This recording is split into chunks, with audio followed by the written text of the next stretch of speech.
കപ്പൽ കാത്തിരിക്കുന്നവർ. ചെറിയൊരു ദ്വീപാണ് കവരത്തി.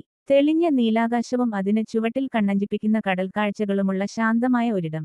എന്നാൽ ആ ശാന്തതയ്ക്കിടയിലും ദ്വീപ് നിവാസികൾക്ക് ഒരു വലിയ ആശങ്കയുണ്ട്: ഗതാഗതം. പുറം ലോകവുമായുള്ള അവരുടെ ഏക ആശ്രയം കപ്പലുകളാണ്. എന്നാൽ ആ കപ്പലുകളുടെ വരവും പോക്കും പലപ്പോഴും പ്രവചനാതീതമാണ്.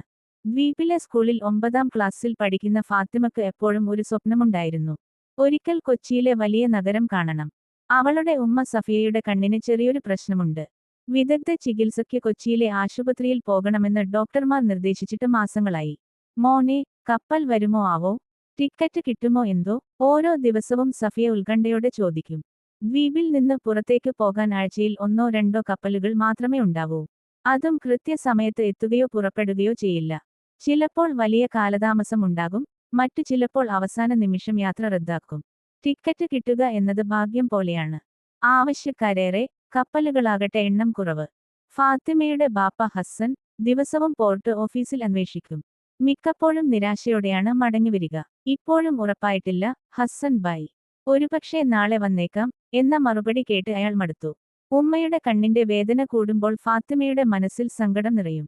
ചെറിയ പനിയോ മറ്റ് അസുഖങ്ങളോ വന്നാൽ പോലും വിദഗ്ധ ചികിത്സയ്ക്കായി പുറത്തു പോകേണ്ട അവസ്ഥയാണ്. എന്നാൽ ഈ അനിശ്ചിതമായ കപ്പൽ യാത്ര കാരണം പലരും അത് വൈകിപ്പിക്കും, ചിലപ്പോൾ അപകടകരമാം വിധം വൈകിപ്പോകും. ഗർഭിണികൾ, പ്രായമായവർ, മറ്റ് ഗുരുതര രോഗങ്ങളുള്ളവർ, ഇവർക്കൊക്കെ ഈ യാത്രാതടസ്സം വലിയ വെല്ലുവിളിയാണ്. അവശ്യവസ്തുക്കൾ എത്തേണ്ടതും ഈ കപ്പലുകളിലാണ്. ഭക്ഷണം, മരുന്ന്, നിർമ്മാണ സാമഗ്രികൾ എല്ലാം കപ്പലിനെ ആശ്രയിച്ചിരിക്കുന്നു. കപ്പൽ വൈകിയാൽ സാധനങ്ങൾക്ക് ക്ഷാമമുണ്ടാകും, വില കൂടും. ഒടുവിൽ 2 ആഴ്ചത്തെ കാത്തിരിപ്പിന് ശേഷം ഒരു കപ്പൽ വരുമെന്ന് ഉറപ്പിച്ചു. ഹസ്സൻ ഓടിച്ചെന്ന് ടിക്കറ്റ് എടുത്തു. നിറഞ്ഞ മനസ്സോടെ സഫിയയും ഫാത്തിമയും യാത്രയ്ക്ക് തയ്യാറായി.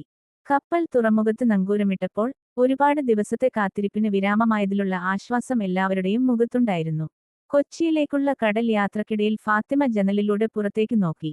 വിശാലമായ നീലക്കടൽ, മനോഹരമായ കാഴ്ച. പക്ഷേ ഈ കടൽത്തീരം തങ്ങളെ പുറം ലോകത്തിൽ നിന്ന് ഒറ്റപ്പെടുത്തുന്ന ഒരു വലിയ തടസ്സം കൂടിയാണെന്ന് അവൾക്ക് തോന്നി. എത്രയും പെട്ടെന്ന് തങ്ങളുടെ യാത്രാക്ലേശങ്ങൾക്ക് ഒരു പരിഹാരമുണ്ടാകണേ എന്ന് അവൾ മനസ്സിൽ പ്രാർത്ഥിച്ചു. ലക്ഷദ്വീപിലെ ഓരോ പൗരന്റെയും ഉള്ളിലുള്ള അതേ പ്രാർത്ഥന.